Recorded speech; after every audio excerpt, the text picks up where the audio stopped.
Assalamualaikum warahmatullahi wabarakatuh. Waalaikumsalam.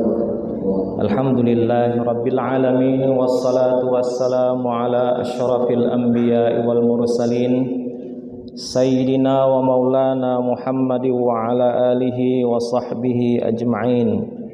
Allahumma subhanaka la ilma lana illa ma 'allamtana innaka antal alimul hakim. Sebelum kita memulai kajian fikih ibadah dan hal ini kita bahas tentang masih di bab taharah. Mari kita sama-sama membaca suratul Fatihah.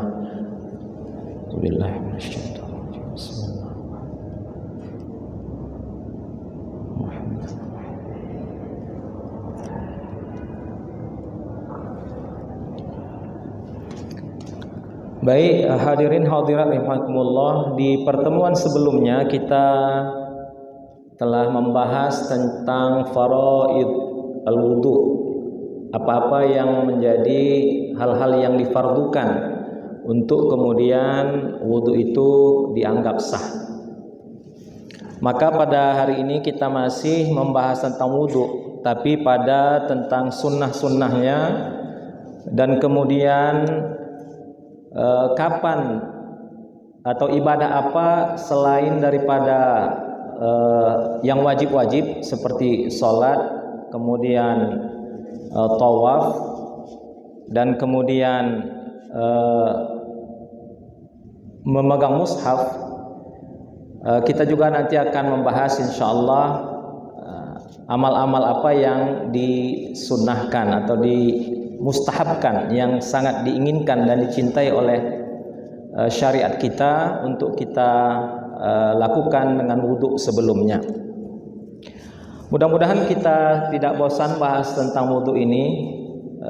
Menurut saya walaupun wudhu ini adalah kajian yang sangat elementer, yang masih sangat pertama, tetapi karena hadis Nabi mengatakan tidak tuqbalus shalah ya illa bitahurin, tidak sah salat kecuali dengan bersuci, dalam hal ini adalah berwudu dan mandi, maka ini sepertinya menjadi tetap penting untuk kita bahas, ataupun paling tidak meningkatkan pengetahuan kita dan kemudian meningkatkan kualitas daripada wudu kita. Dalam konteks meningkatkan kualitas ini, saya akan sampaikan hadis dari Abi Hurairah bahwa Rasulullah SAW pernah bersabda, "Ala adullukum ala ma yamhullah bihil khotoya." Tidakkah kalian ingin aku sampaikan akan satu amalan yang akan menghilangkan dan menghapuskan khotoya, kesalahan-kesalahan kalian, wa yarfa'u bihi ad-darajat, dan kemudian akan mengangkat derajat kalian tentu di sisi Allah yang paling utama. Qalu bala ya Rasulullah, lalu sahabat mengatakan tentulah ya Rasulullah, pastilah ya. Maka Rasul mengatakan isbaghul wudu'i, menyempurnakan wudu, alal makarihi, atas sesuatu yang sulit. Isbaghul wudu, isbagh di dalam kitab Tamhid yang menjelaskan kitab Imam Malik, kitab Muwatta yang ditulis oleh Imam Ibnu Abdul Bar, mengatakan isbagh itu adalah al-ikmal wal itmam, adalah menyempurnakan dan menuntaskan gitu. Ikmal artinya semua unsur disempurnakannya, dipenuhinya. Maksudnya adalah semua yang wajib tentu, karena kalau tak wajib akan tidak sah. Kemudian hal-hal yang disunnahkan, yang tidak diwajibkan tapi disunnahkan ya. dia lakukan, kemudian wal itmam, dan menuntaskan. Artinya kira-kira kualitasnya 100% gitu. Ya. Kemudian beliau mengatakan wa isbabul wudu an ta'tiya bil ma ala kulli udwin yalzamuka ghusluhu. Ya, jadi sekali lagi maknanya adalah dia menyempurnakan dan kemudian tidak ada yang ditinggalkan maupun yang sunnahnya. Jadi kita mengkaji di sesi ini adalah hal-hal apa saja agar kemudian kita masuk dalam orang-orang yang mengisbabul wudu, agar Allah menghapuskan dosa-dosa kita. Lalu beliau mengatakan isbabul wudu'i alal makarihi. Nah, alal makarihi dimaknakan oleh Imam Ibnu Abdul Bar, kullu halin yakrahul mar'u fiha atau yukrahul mar'u fiha, setiap segala hal yang seseorang itu akan merasa berat padanya. Jadi wudu ini agar kemudian mampu menghapuskan dosa-dosa kita, selain menyempurnakannya juga adalah walaupun dalam kondisi yang sulit. Kondisi yang sulit itu bisa karena cuaca atau tempat mengambil yang jauh, atau bisa juga kondisi sulitnya adalah maknanya air itu mahal nilai harganya. Ya, seperti di beberapa negara di luar. Kalau kita insya Allah murah meriah, ya. Tapi orang di sana mungkin di daerah tertentu air lebih mahal daripada BBM mungkin. Ya. Kemudian fa dafa'a waswasa syaiton fi taksilihi iyah. Dan kemudian dia berupaya untuk menghilangkan rasa malasnya. Ya, ketika mungkin syaitan membisikkan kepadanya untuk mager supaya dia malas gerak, ya, dalam melakukan wudhu ini, sehingga ya seadanya saja, atau mungkin dengan secukupnya saja, atau mungkin bahkan ya dia berwudhu itu hanya sebatas untuk menunaikan sholat, tidak pada kondisi menjaga wudhunya misalnya. Ya, padahal menjaga wudhu ini adalah bahagian daripada agar kita selalu suci dalam setiap waktu, apalagi memang disunnahkan berwudhu dalam berzikir. Sementara kita sebetulnya berzikir itu adalah dalam qiyaman wa qu'udan wa ala junubihim. Ya, baik kita dalam keadaan berdiri, duduk, berbaring dan seterusnya. Artinya dalam setiap keadaan. Nah, Rasul mengatakan itu kalimatnya, ya, kita ulangi. Ala adullukum ala ma yamhullah bihi al khotoya. Tidakkah aku akan sampaikan kepada kalian tentang sesuatu yang akan menghapuskan dosa-dosa? Yarfa'u bihi ad-darajat, dan kemudian akan mengangkat derajat seseorang, ya, posisinya lebih tinggi di sisi Allah tentunya. Kalaupun mungkin di sisi manusia mungkin derajat kita lebih rendah, tetapi yang paling utama dalam kehidupan kita adalah derajat kita di sisi Allah. Inna akramakum indallahi atqakum. Ya, maka Rasul mengatakan yang kalian lakukan adalah isbabul wudu alal makari. Di antaranya adalah menyempurnakan, menuntaskan wudhu walaupun dalam kondisi yang kalian itu sulit.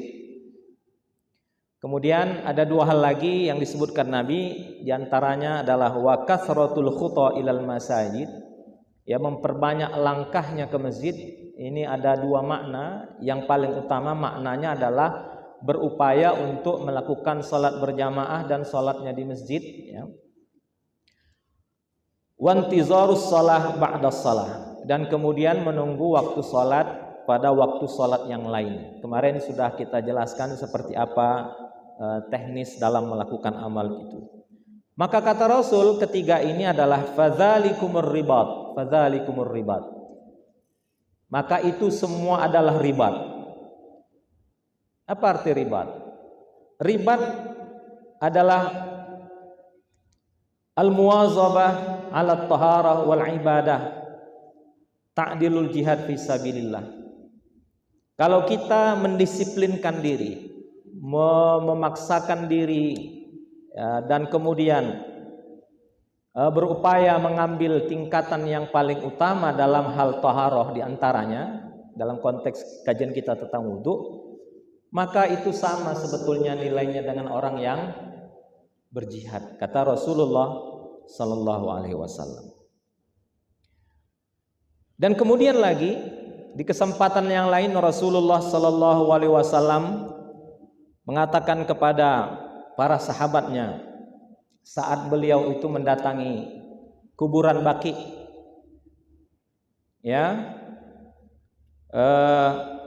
di Madinah. Rasul mengatakan, assalamualaikum dar qaumin mu'minin. Salam atau keselamatan, kesejahteraan kepada kalian, dar qaumin mu'minin, kepada yang beliau sampaikan kepada ahli kubur yang ada di pekuburan Baqi. Wa inna insyaallah bikum lahikun, dan kami insyaallah juga akan satu masa akan bertemu dengan kalian. Wadittu anna qad ra'ayna ikhwanana. Lalu Rasul mengatakan kepada para sahabatnya, aku ingin sebetulnya melihat ikhwan, saudara-saudaraku.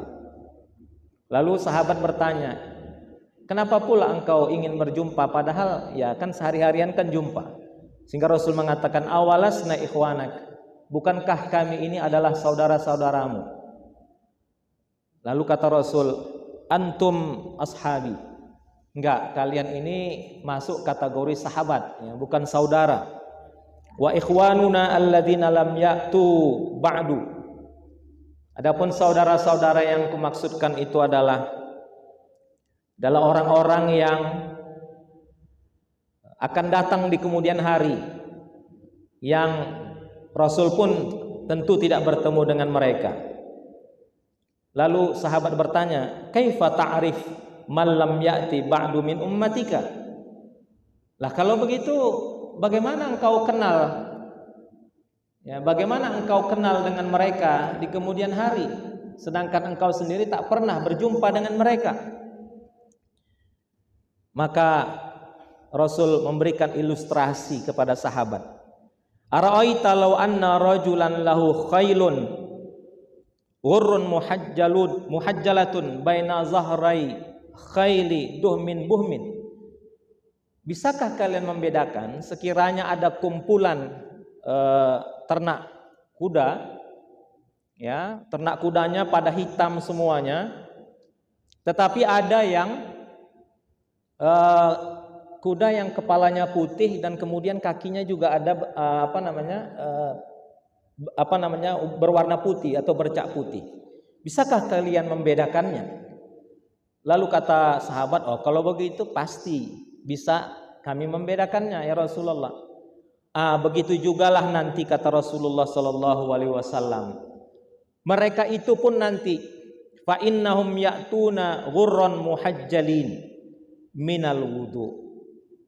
Begitu jugalah nanti umatku yang aku bisa tanda dengan mereka. Kenapa? Yaitu dengan wajah mereka bercahaya dan kemudian memancar juga cahaya dari anggota tubuh mereka, yang disebabkan karena apa? Yang disebabkan karena wudu. Jadi hadirin-hadirat rahimakumullah, kita mencoba betapa menganggap luar biasanya ibadah yang bagi orang sederhana, tetapi bagi agama kita dan bagi baginda Nabi Muhammad SAW adalah satu ibadah yang utama.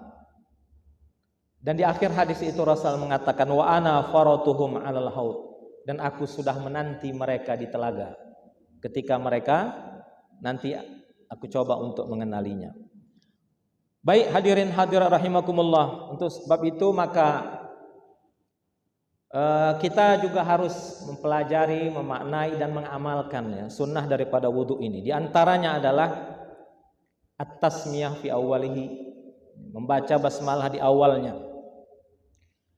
Walaupun ada orang yang mengatakan hadis tentang membaca basmalah ini adalah dhaif, tetapi kumpulan-kumpulan hadis yang menyatakan, kumpulan hadis yang menyebutkan tentang itu, bila dibandingkan dengan bahwa hadis Nabi mengatakan sesuatu yang kullu amrin zibalin, segala sesuatu yang penting yang tidak dimulai dengan basmalah maka keberkahannya terputus, maka ada baiknya untuk kemudian kita mengamalkan sunnah basmalah pada setiap sholat, pada setiap melakukan wudhu.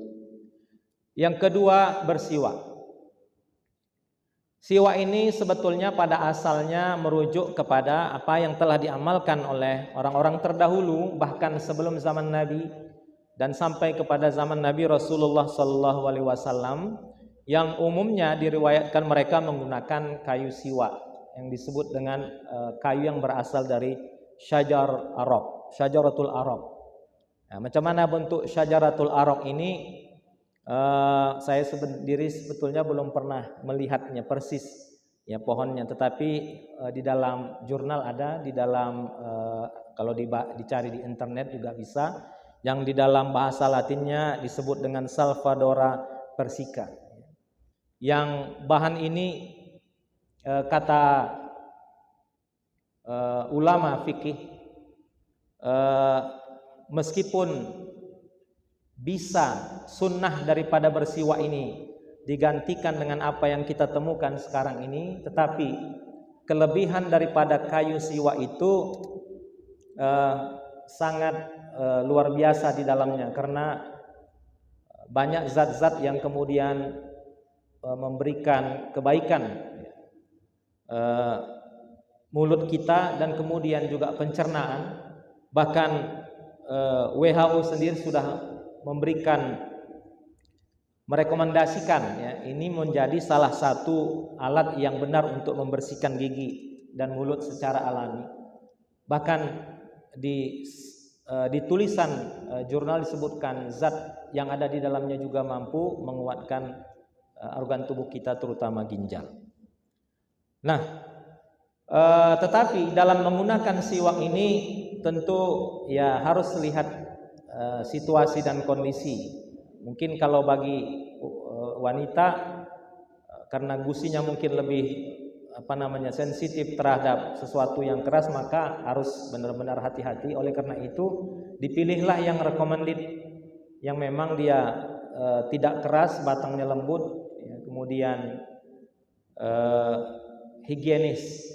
Nah, oleh karena itu bagi kita yang menggunakan siwak, ada baiknya dia tetap digunakan dalam satu wadah yang tertutup, begitu dipakai ditutup lagi, dan sebelum tidak dipakai dibersihkan dahulu baru disimpan. Karena Rasulullah SAW sebagaimana yang diriwayatkan oleh Aisyah juga begitu. Ya, Rasulullah SAW menggunakannya, kemudian dicucinya, dan bahkan digunakan siwak itu oleh istrinya. Nah, itu terkait dengan siwak ini. Kemudian yang ketiga, Rasulullah SAW menyebutkan kepada kita ghuslul kaffaini salasan fi awalil wudu.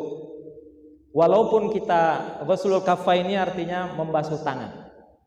Walaupun membasuh tangan bukan wajib, tetapi kita disunnahkan karena kemutlakan daripada hadis Nabi yang mengatakan apabila seseorang kalian itu ingin berwudu, hendaklah dia mencuci kedua tangannya sebelum memasukkannya ke dalam wadah ina atau wadah air.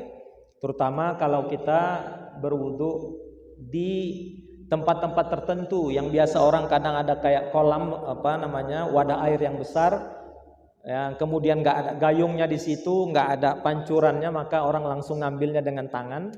Nah, yang seperti ini sangat disunnahkan untuk mencuci kedua tangannya.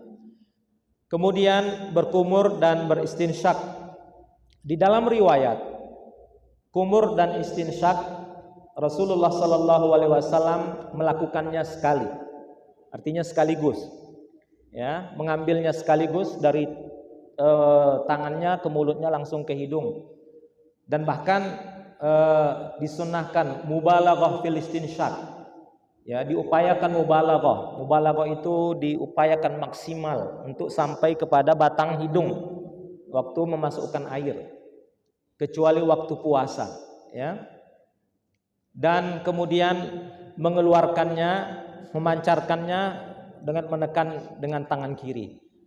Tetapi bila sebahagian daripada kita sulit untuk melakukannya sekaligus, maka bertahap, 3 kali berkumur, kemudian 3 kali istinsyak. Ini yang kemarin juga telah pernah kita sampaikan pada pertemuan sebelumnya. Kemudian yang ke-6, takhlilul lihyah adalah menyisir, takhlil, ya, menyelang-jelangi bila mana seseorang itu memiliki janggut, ya, yang tebal. Kalau dia tipis, maka yang tipis itu tidak ditakhlil karena memang harus meresap air wudhu ke kulitnya. Ya, jadi mungkin ada sebagian orang yang jenggotnya tipis atau bahkan jenggotnya hanya 3 helai saja misalnya, atau mungkin ada bulu yang ada di bawah bibir dan seterusnya, maka ini sudah otomatis, ya, udah otomatis harus sampai ke dalamnya air wudhu. Tetapi kalau sekiranya dia tebal, tidak diwajibkan takhlil atau bahkan sampai harus memasukkan air ke dalamnya, karena ulama menyebutkan cukup pada zahirnya saja. Zahir itu artinya permukaan depannya saja, permukaan atasnya. Namun Rasulullah Shallallahu Alaihi Wasallam mengajarkan kepada kita sebagaimana yang dilihat oleh sahabat dalam riwayat Utsman bin Affan dengan mengatakan annan Nabi sallallahu alaihi wasallam kana yukhallil lihyatahu. Yukhallil lihyatahu artinya ketika orang sedang membasuh mukanya, bagi yang mungkin jenggotnya tebal, ya, tidak harus sampai dia yang pasti begini, kalau dia tebal tidak wajib dia harus membasuh sampai sisa daripada batas ujung dagunya, tetapi sunnah dia mentakhlil. Ya, mentakhlil itu bisa dengan cara dari atas ke bawah, ya, atau dari bawah ke atas. Tapi itu disunnahkan oleh Nabi Muhammad SAW. Untuk apa sampai begitu? Dalam konteks yang disunnahkan Nabi di awal tadi, yang siapakah yang ingin dihapuskan dosa-dosanya, kata Nabi, adalah isbawul wudu alal makarihi. Kemudian yang ke-7, takhlilul asabi, menyela-nyela jarinya waktu berwudu. Dan walaupun ada sebagian yang mengatakan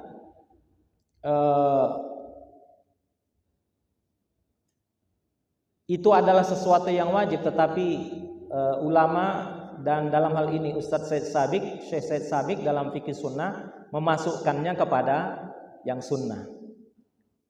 Dan kemudian bagi yang memakai cincin,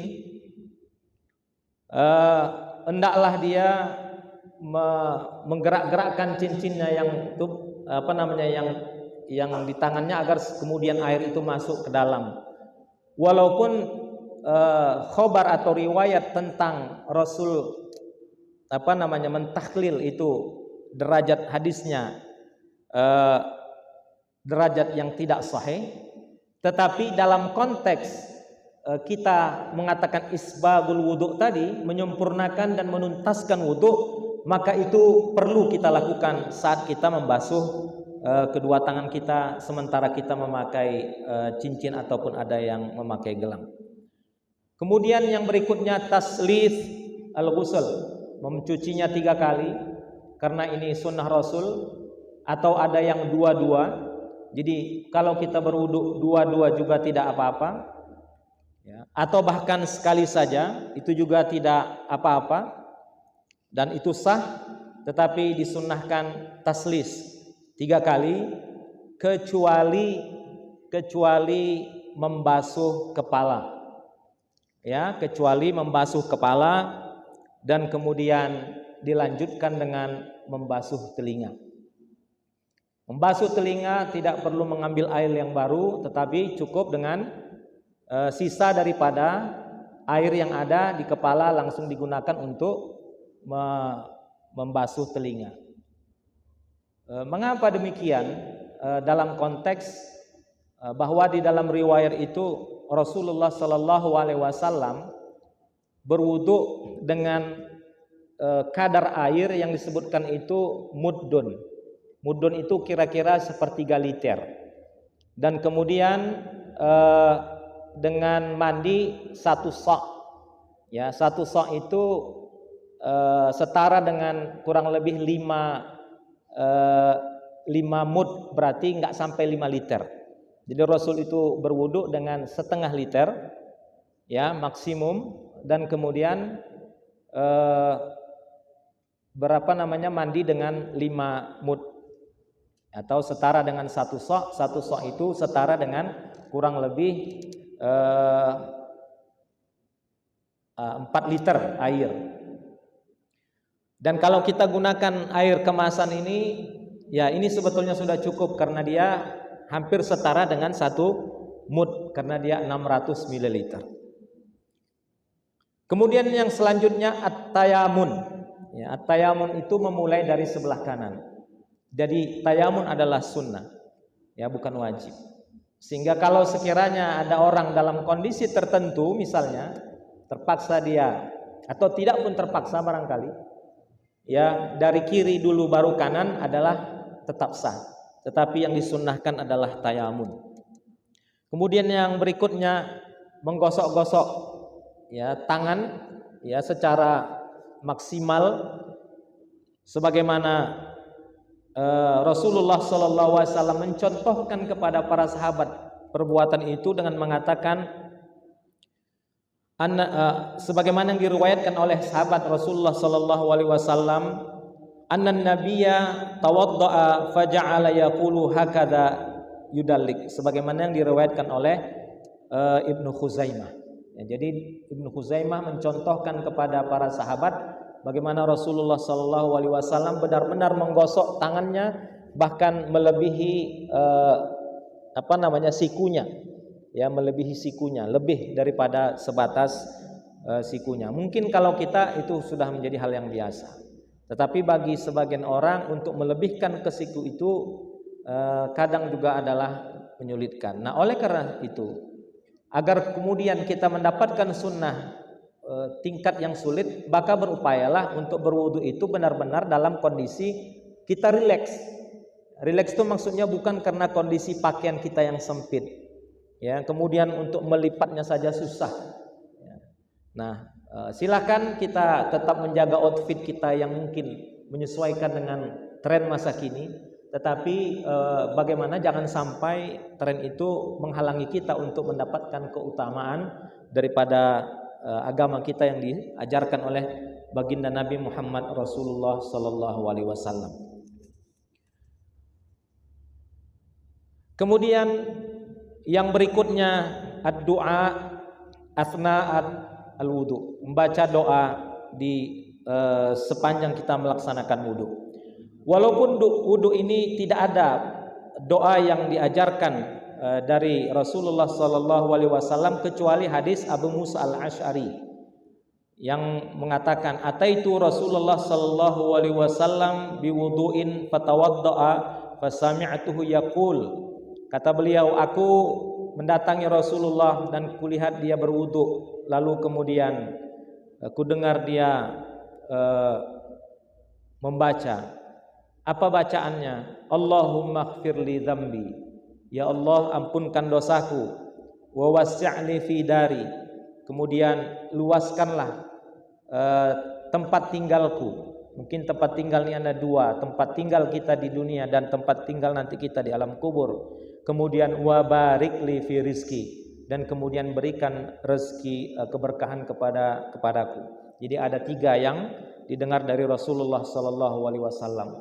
Meminta keampunan dosa dan kemudian meluaskan tempat tinggal dan kemudian memberikan keberkahan pada rizki. Dan kata Imam Nawawi, doa ini berbagai riwayat bisa maknanya ada di tengah-tengah atau ada yang di akhir daripada dia melaksanakan semua wudhu.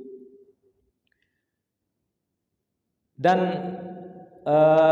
Bapak Ibu hadirin hadirat asatizah yang dirahmati Allah Subhanahu wa taala, di akhir yang paling tak kalah pentingnya adalah salat wudhu 2 rakaat. Sebagaimana yang diriwayatkan oleh Abi Hurairah, ketika Rasulullah sallallahu alaihi wasallam berkata kepada Bilal, "Ya Bilal, haditsni bi arja amalin amiltahu fil Islam." Wahai Bilal, ini Rasul yang bertanya. Ya, Rasul yang bertanya, "Wahai Bilal, coba ceritakan kepadaku satu amalan yang sangat didambakan orang kalau sekiranya orang tahu, yang engkau amalkan di dalam Islam. Sebab aku mendengarkan, inni sami'tu daffana alaik, karena aku mendengarkan suara terompahmu baina yadayya fil jannah." Ya, aku dengar suara terompahmu di surga. Lalu kata Bilal, "Ma amiltu amalan arja indi." Tidaklah aku mengamalkan sesuatu yang paling didambakan, yang paling nampak, yang dia amalkan, dia berharap kebaikan di sisi Allah dari amalan itu. Kata Bilal, "Min anni lam atatahhar tahuran," daripada kecuali aku bertatahur, ya berwudu, dimaknakan di situ berwudu, fi sa'atin min lailin au nahar, dalam satu waktu baik di tengah malam maupun di tengah hari, illa sallaitu bidzalika tahur, kecuali aku salat 2 rakaat setelah melakukan bersuci itu.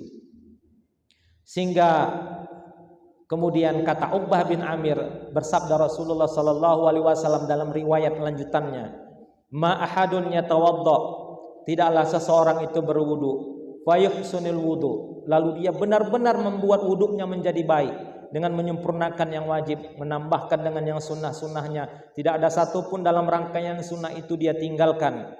Wa yusalli rak'ataini, lalu dia salat 2 rakaat.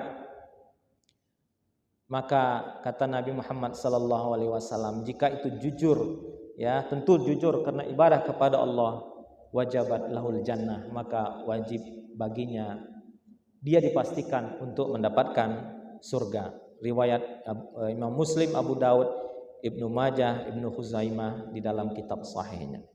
Mungkin ini sementara yang bisa saya sampaikan. Insyaallah mudah-mudahan kita lanjutkan dengan tanya jawab. Jazakumullah khair. Assalamualaikum warahmatullahi wabarakatuh. Waalaikumsalam warahmatullahi wabarakatuh. Ya, kami persilakan kepada Bapak Ibu bagi yang ingin bertanya seputar kajian ini, dan itu masalah wudu, kami persilakan.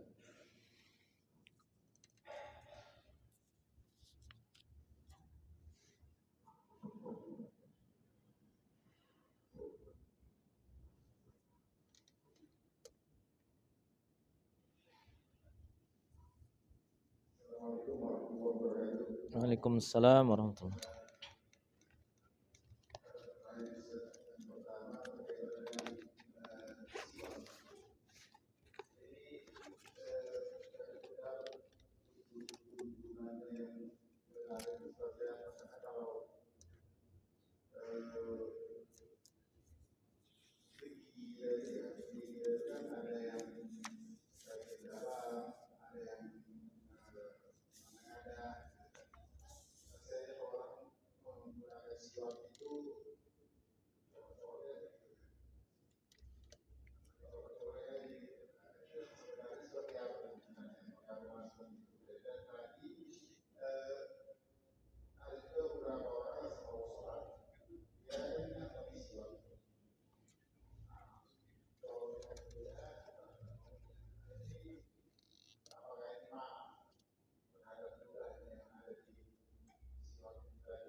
Baik, tentang tuntunan siwa ini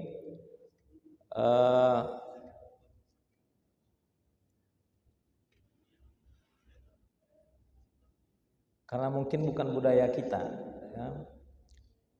Kalau misalnya gigi geraham yang sebelah atas paling ujung, kira-kira bisa nggak kalau kita ambil pakai ujung daripada siwa kira-kira?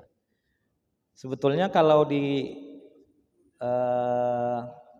apa namanya dimaksimalkan sebetulnya masih bisa, ya. Jadi yang ujung kemudian ditarik. Ini kalau kita lihat sebagian orang yang terbiasa dengan siwa dan kita melihat bagaimana mereka mempraktikkan oleh sebagian katakan orang yang mengerti syariat yang kita lihat, ya seperti kira-kira gini. Ini tuntunannya yang kita lihat, ya. Kita tidak lihat ada pernah Rasul katakan sampai pada videonya kan tak mungkin gitu.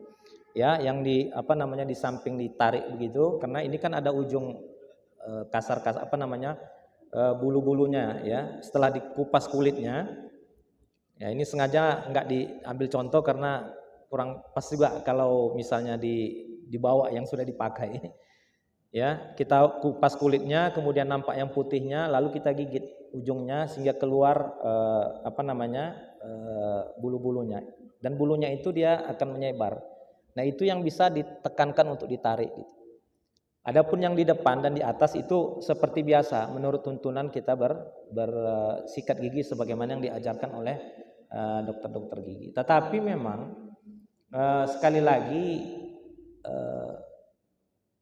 kalau kita ada orang yang menganggap bahwa itu sunnahnya memang itulah, kemudian adapun yang sikat gigi itu tidak setara kesunahannya. Adapun sebagian yang mengatakan bukan fungsi siwaknya tetapi bersiwaknya, kan gitu, Pak. Nah, lalu kemudian ada orang lagi yang menggabungkan dia dengan sikat biasa tetapi odolnya mengandung bahan yang mengandung siwak gitu. Tapi saya bukan sales bahan odol dari siwak, ya. Tapi kira-kira itu, Pak. Nah, kalau fikih ini kan fleksibel saja. Nah, yang bagus yang mana? Yang bagus itu kalau kita bisa benar-benar mengamalkan ini secara maksimal, karena ini yang ditradisikan, makanya dia tradisional siwak, kan gitu. Atau kalau tidak bisa, yang bagian kedua dengan sikat gigi tetapi bahannya adalah bahan-bahan ini gitu. Nah, kalau nggak juga ketemu, ya nggak bisa juga yang pertama baru kemudian yang biasa kita pakai sebagaimana tuntunan para dokter gigi. Gimana Pak Reza?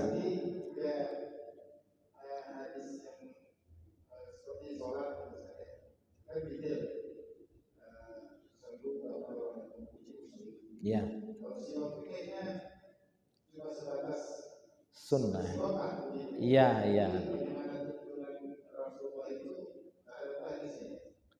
Saya belum mendapatkan tutorial hadis yang sampai pada tingkat tutorial seperti apa melakukannya, tetapi kita cari referensi baik dari apa yang dicontohkan oleh ulama-ulama tentang bagaimana menggunakan siwak. Ya, seperti yang saya jelaskan tadi. Kalau dia di geraham itu kira-kira begini, ya. Dan kemudian yang sebelah depan biasa, kemudian juga yang dari bawah gitu. Tapi yang pasti intinya adalah dia membersihkan. Ya, bagaimana caranya itu tergantung kita masing-masing. Sama seperti kita juga memakai sikat gigi. Ada sikat gigi yang tidak bisa ujungnya tebal, dia tidak akan masuk. Maka kita cari yang runcing. Tetapi untuk yang di geraham bawah ini dia harus yang tajam. Maka kadang-kala kita bersikat gigi itu kalau mau maksimal itu harus kadang menggunakan dua sikat gigi yang berbeda mata mata sikat giginya, sehingga dia bisa optimal dalam melakukan proses siwak itu. Nah, tetapi sekali lagi di dalam adab ya mungkin ada baiknya tidaklah kemudian waktu mau sholat itu kita bersiwak lalu kita letakkan di kantong kita. Ya. Makanya siwak ini kan adalah pada waktu proses sunnahnya itu adalah ketika diantaranya waktu mau sholat itu bukan dalam konteks waktu yang akan mau sholatnya, tetapi berbarengan dengan atau satu paket dengan ibadah wudhunya. Nah gitu. Jadi mungkin lebih tepatnya kalau dilakukan itu di tempat bersuci gitu. Ya, bukan ketika mau sholat baru dipakai. Untuk kemudian bahwa mengambil keutamaan dari bersiwak dalam konteks dia digunakan untuk sholat. Dan diupayakan memang higienitasnya ya dalam wadah yang memang bisa terjaga kesehatannya gitu. Kemudian pertanyaan kedua tentang kalau kita pakai gip, ya biasa Pak, misalnya ini contohnya tangan kanan kita yang yang sakit ya. Dia satu rangkaian saja, sesudah membasuh muka, kemudian basuh tangan, kemudian tangan yang di kiri sebatas yang bisa saja ya, kemudian sisanya disapukan sebagaimana menurut sebagian orang yang mengajarkan kepada kita, sebagian ulama mengajarkan sebagaimana praktik Rasul ketika dia membasuh imamahnya. Jadi diambilnya rambutnya sedikit gitu ya untuk membasuh kepala, kemudian sisanya disapukannya di sorban yang tidak mau dilepasnya. Jadi apalagi gip, kira-kira kan gitu, sorban aja yang bisa dicabut, tetapi sulit mungkin menggunakan memasangnya lagi. Tetapi ini kalau misalnya gipnya totally ya tentu dibasuh saja. Tetapi sebagian kalau nampak yang masih terlihat yang tidak masalah kalau bertemu dengan air itu yang dibasuh, lalu sisanya disapu saja. Demikian Pak Reza. Ya. Tidak ada tuntutan untuk sebelum digigit kita bungkus dulu. Baru nanti sisanya gipnya diambil air disapukan gitu.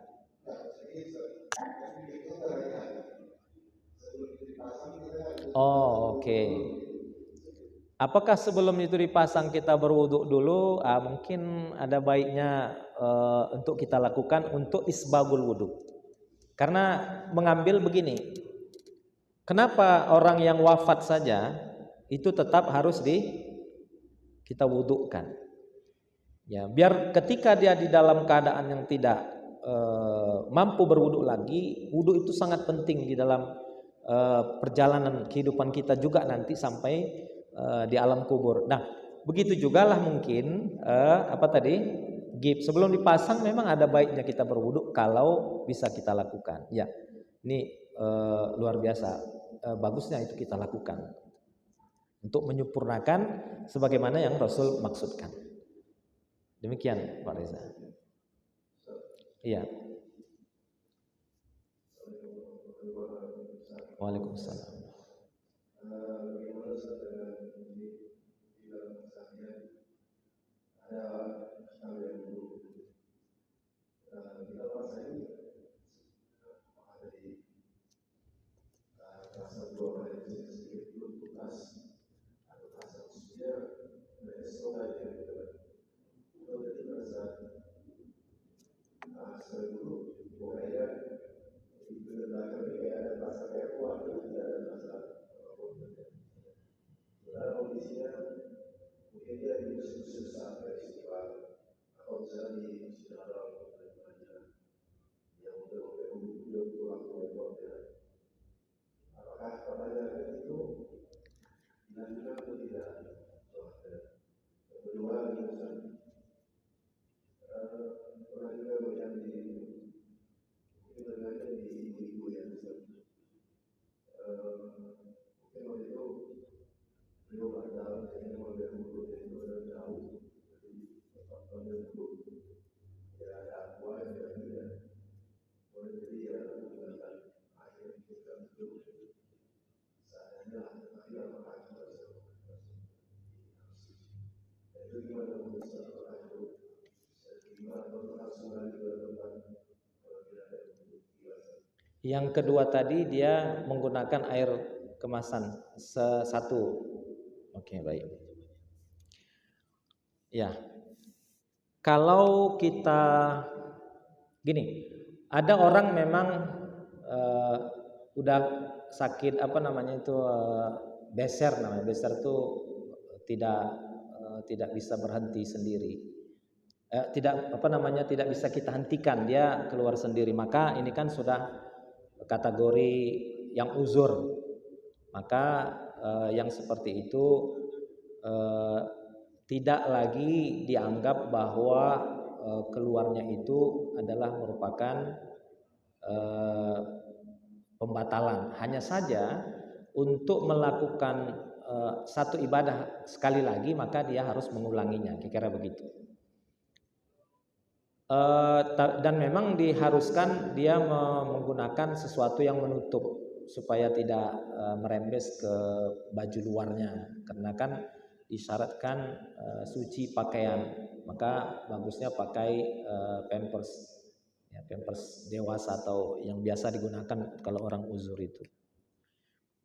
Lalu kalau kita tidak sakit, ada dua kemungkinan bahwa itu adalah was-was. Ya, adalah was-was. Yang pasti gini, waktu kita tadi berwudu, beristinja, berbuang air kecil, itu kan disunahkan bertanahna, berdehem, ya, dehem, dan bila perlu memang kita urut, ya, agar kemudian mungkin sisa yang di tengah perjalanan air seni itu memang keluar seluruhnya dan kita bersihkan. Dan kita pastikan bahwa ini bukan kejadian yang sering terjadi. Maka kalau yang seperti ini, kalau menurut Imam Ibnul Qayyim, ada memang penyakit yang disebut dengan was-was. Maka itu abaikan. Sampai sebagaimana uraian kita pada pertemuan sebelumnya, sampai betul-betul kita meyakini bahwa tingkat yakin bahwa itu adalah air kecil kita yang keluar dengan sendirinya, bukan seperti yang keluar gitu, sampai kita yakin betul gitu. Nah, ada kala baiknya bila mana itu terjadi, ya kita coba cari tahu, ya, untuk kemudian kita periksa, ya, pakaian dalam kita itu apakah memang benar-benar yang keluar itu adalah air seni kita dalam kondisi kita sehat. Kecuali kalau kondisinya tidak sehat, tadi penjelasannya sudah kita sampaikan di sebelumnya. Kemudian tentang satu botol ini, kalau kita gunakan hadis riwayat Rasulullah SAW yang menyebutkan bahwa Rasul itu menggunakan satu mud itu setara dengan 3/4 liter. Berarti berapa miligram? 750 barangkali ya, 750. Nah, sedangkan ini 600 mili. Tetapi itu adalah angka yang bisa lebih bisa kurang sebetulnya kalau kita lihat dalam konteks fikih. Karena tidak menyebutkan keharusan di dalam riwayat itu, tapi pada prakteknya sebanyak itu.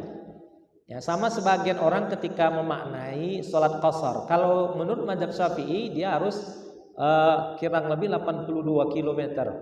Tapi kalau di luar itu tidak, itu ya, perjalanan saja gitu. Itu fikih ada yang mengatakan begitu. Maka air ini pun kalau dia satu botol ini nggak bisa dilebihkan lagi satu gelas lagi, ukuran satu, ukuran sedang dan ukuran gelas, maka ini juga sudah cukup dengan cara dilakukan sekali saja. Ya, kalau Rasul itu satu mud itu 3 kali, sedangkan ini cukup dilakukan sekali saja. Dan apalagi di dalam penjelasan kita sebelumnya dalam kitab Al-Bayan fil Fiqh Al-Madhab Asy-Syafi'i itu adalah ukurannya bukan harus seperti besar banyak airnya, seperti air yang banyak biasa kita lakukan itu, tapi yang penting dia basah dan sekiranya kita biarkan begini, dia menetes 2 atau 3 tetesan, itulah dia ukuran bahwa air itu volume yang cukup untuk membasahi anggota tubuh kita. Jadi menurut saya ini sudah cukup, apalagi dalam situasi yang darurat tadi, ambil saja yang wajibnya sambil memohon kesempurnaan dari Allah dalam konteks pelajaran kita tadi tentang menyempurnakan semua hal yang mungkin kita sempurnakan di dalam bersuci kita. Oke, baik. Baik, saya mohon maaf karena waktu maksimal kita sudah cukup. Ya. Mohon maaf kepada bapak yang tidak sempat bertanya, insyaallah di waktu kita kasih kepada. Iya, udah jam 2 ya, kita bertugas lagi. Kita tutup dengan membaca doa. Auzubillahi minasyaitonir rajim. Alhamdulillahirabbil alamin, hamdan yuwafi ni'amahu wa yukafi'u mazidah. Ya Rabbana lakal hamdu kama yanbaghi li jalali wajhikal karim wa 'azimi sultanik. Wa sallallahu ala nabiyyina Muhammad wa ala alihi wa sahbihi wa barik wa sallim. Allahumma ighfir lana dhunubana wa israfana fi amrina. Allahumma anfa'na bima 'allamtana wa 'allimna ma yanfa'una warzuqna 'ilman tanfa'una. Rabbana zalamna anfusana wa illam taghfir lana wa tarhamna lanakunanna minal khasirin. Allahumma ja'al jam'ana hadza jam'an marhuma wa ja'al min ba'di tafarruqihi tafarruqan ma'suma. Rabbana atina fid dunya hasanah wa fil akhirati hasanah wa qina azabannar walhamdulillahi rabbil alamin.